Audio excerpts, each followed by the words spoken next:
Praise the lord. దేవుని నామానికి మహిమ కలిగిన గాక. దేవుని వాక్యాన్ని ధ్యానం చేద్దాం. నిర్గమకాండం 15వ అధ్యాయం 23 నుంచి 25 వాక్యాలు.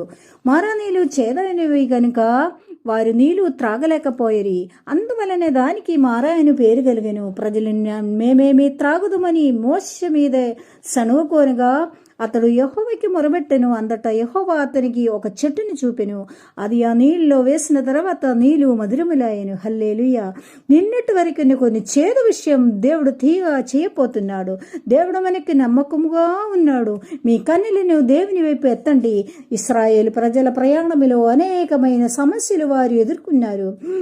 వారి యొక్క థాట్స్ ఆలోచన దేవుడు నిరీక్షణ చేశారు. వారు చాలా సరే మోషేకి విరుద్ధంగా మాట్లాడారు, దేవునికి విరుద్ధంగా మాట్లాడారు. అందుకు ఎడారిలో ప్రయాణం చేసే వారిలో 2 మాత్రమే కనానిలోనికి చేరుకున్నారు. అది యోషువ, కాలేబు.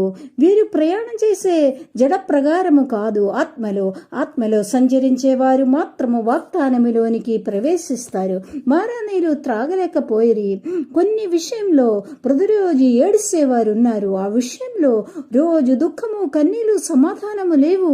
పిల్లల విషయం అవ్వచ్చు, కుటుంబ సమస్య, ఆర్థిక ఇబ్బంది, ఆరోగ్య స్థితి. నీ యొక్క పరిస్థితిని జ్ఞాపకం చేసుకొనే దేవునికి విరుద్ధంగా సనుకో.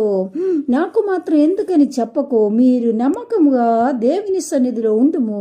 నీ పరిస్థితి మార్చగల దేవుడు. ఆశీర్వాదాలు ఉన్నాయి కానీ మీరు అందుకోలేదు.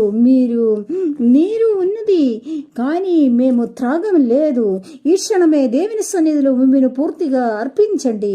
మీ చేదు జీవితాన్ని కదిలిస్తుంది, బంధకాలు తొలగిపోతుంది. మోసే మాత్రము చెట్టును ఎందుకు చూశారు? వేరే ఎవరు ప్రార్థన చేయలేదు. అలాగైతే కొన్ని సమస్య నా జీవితంలో, నీ జీవితంలో ఉన్న దానిని దేవుని చేతికి ఇవ్వాలి.